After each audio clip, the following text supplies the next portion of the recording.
Alors, définir le territoire, c'est pas si parce que c'est une notion de sens que historicisée. Et à chaque période différente, on a un territoire différent.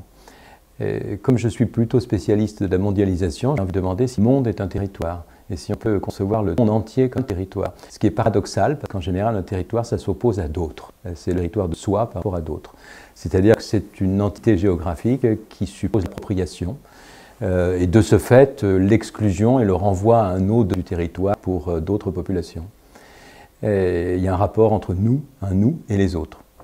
Le territoire, d'ailleurs, est un mot en géographie bien sensibilisé que c'était seulement dans les années 90 que dans la géographie francophone, on parlait de territoire. Ça s'est parti en 2020 années qui lui-même c'était ce milieu. On pourrait presque la géographie francophone, on est centré sur le milieu, puis centré sur l'espace, puis il reste au territoire. Les trois notions étant elles-mêmes constantes, mais avec des deux temps différents. Il y a un rapport, j'ai pour une question, entre un niveau supérieur prégnant, en l'occurrence l'importance du niveau mondial, et le sentiment plus local d'une identité, ce qui est contradictoire avec l'action où j'étais parti, c'est-à-dire peut-on parler du monde comme un territoire? Donc très souvent, effectivement, les territoires se sont identifiés quand des flux d'échanges, de circulation, des mouvements migratoires donnaient brusquement le sentiment d'appartenir à quelque chose de plus vaste. Et à ce moment-là, on avait besoin de s'identifier plus localement. Je vais donner un exemple. Lorsque se mettent massivement en place les États-nations, que se crée ce qu'on appelle d'ailleurs le mouvement des nationalités dans l'Europe du XIXe siècle, concomitant de la révolution industrielle, c'est-à-dire du désenclavement, de l'accélération et des transports, de la diminution des coûts de transport pour les hommes et les marchandises. Donc, vraiment, les micro-sociétés ou les indus se retrouvent en relation les uns avec l'autre, et c'est là où c'est le même mouvement, un sentiment d'identité qui définit de créer. Il faut le prendre pour l'Europe. La révolution roudaine, mais d'abord aussi un réseau de communication, en particulier, facilitant tous les moyens de communication, suscite un développement, et l'inverse est vrai, les deux formes sont en interaction, donc il y a un mouvement de développement des identités, en particulier linguistiques, le développement et même la quasi-création de langues dites nationales. Alors, en France, on s'en rend moins compte parce que la création d'une langue nationale, c'est ancien et ça remonte au moins au XVIe siècle, la création d'une identité linguistique, mais c'est très net pour les régions où l'européanité a été peut-être plus tardive et moins évidente, en Europe de l'Est, lorsqu'on s'est mis à créer d'abord de l'allemand, c'est Herder, c'est au XVIIIe la mise en avant, la création véritable d'une langue allemande unique, ce qui n'était pas gagné, et d'autre part la création d'identités polonaises, tchèques, serbes, croates, hongroises, roumaines, etc., etc. Et encore, je prends des identités qui ont réussi, c'est-à-dire qui sont devenus des États et qui se veulent des États-nations, mais combien n'ont pas véritablement réussi. Donc là, on a un élément de changement d'échelle, de lutte d'échelle entre une Europe qui se constitue de plus en plus sur le plan économique et même migratoire, et qui, inversement, sur le plan des identités, a tendance à se fractionner, les empires éclatent, on est dans la création de territoires qui s'opposent à quelque chose qui serait plutôt un espace de relations. En prenant une échelle plus restreinte, c'est vrai au niveau national. Sur le plan français, c'est aussi au XIXe siècle, quand l'espace français devient beaucoup plus prégnant, qu'il est beaucoup plus facile d'aller du Languedoc à Paris, par exemple, quand on passe de la diligence au chemin de fer, que se créent des identités régionales, avec des mouvements de langue régionale, que je dirais quasiment on invente. Non pas qu'on ne parlait pas quelque chose qui était de l'occitan en Auvergne ou en Provence au XVIIIe siècle, mais ce n'était pas fixé, ce n'était pas la même langue, ça variait d'un village à l'autre. On se met à le codifier, c'est entre autres le mouvement du fait libre. On se met à l'identifier avec tout un tas de symboles qui est la création de paysages, la création même de cuisine, de vêtements. On peut le voir à des degrés divers. C'est à ce moment-là que se cristallisent véritablement ces identités. Alors, pour cela, c'est un travail qui me semble transsocial.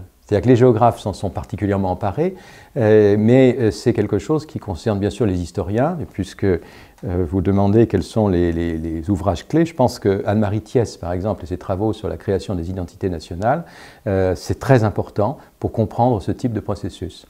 En même temps, ceux qui travaillent sur l'espace économique, plus fluide, c'est Braudel qui est d'ailleurs mon grand ancêtre, mon maître, qui va plutôt être la référence en la matière. Et pour la création des identités, tous les travaux des anthropologues sont absolument essentiels. Donc c'est un travail qui est économique, sociologique, anthropologique, mais évidemment qui a une dimension liée à la distance, à l'ancrage au sol, et de ce fait qui est également géographique. Aujourd'hui, je reviens à la mondialisation, on a un peu ce qui s'est passé à l'échelle européenne au XIXe siècle, c'est-à-dire une fluidité des échanges, des grands mouvements migratoires, une facilité de communication, en particulier informationnelle, et en même temps des réactions de construction d'identité locale qui vont en partie se définir par une portion de la surface de la Terre qu'on s'approprie et qu'on s'approprie en tant que territoire. C'est vrai, bien sûr, pour les États qui essayent d'être des nations. Par exemple, la décolonisation en Afrique crée des discours nationaux qui se traduisent entre autres par des cours de géographie pour des pays d'héritage francophone. Je connais bien ce qui s'est produit au Sénégal, par exemple.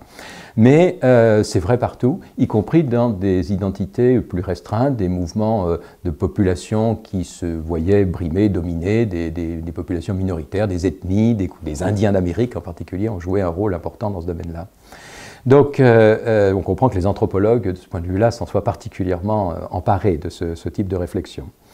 Ça a donc une fonction civique absolument essentielle. Ça met en question et en jeu toutes les transmissions d'identité qu'on avait naguère tendance à présenter comme éternelles. La France était la France depuis le Moyen-Âge, voire depuis les Gaulois, la Chine était la Chine, et comment se transmet cette identité sur des portions certes à géométrie variable, mais qui aujourd'hui constituent les cartes d'identité qui définissent les individus. C'est d'autant plus difficile que justement parce que nous sommes et mondialisés et locaux à des échelles diverses, européens, français, bretons, etc., on est, je dirais, créolisés. Alors c'est souvent vu de manière péjorative dans certains qui défendent un niveau d'identité, qui peut être français, basque, voire plus restreint. Mais c'est vrai également, c'est vrai de manière plus générale à des niveaux où, suivant la position, les interlocuteurs avec qui on se définit de manière variable et différente. Donc le territoire prend différents sens. Si j'emploie le mot créole, je pensais entre autres, et ce serait une des références que j'aimerais utiliser, les écrivains de la créolité, antillais en particulier, je pense à Patrick Chamoiseau tout particulièrement, qui défend l'idée de diversialité. C'est un beau mot, c'est un mot de divers et d'identité. On est multiple, et on est de plus en plus multiple. C'est quelque chose qu'il est difficile à cartographier et qui pose d'ailleurs pour le géographe un problème à la carte, parce que notre cartographie naît dans ses formes savantes au XVIIIe, c'est ce qu'on appelle techniquement les cartes choroplètes.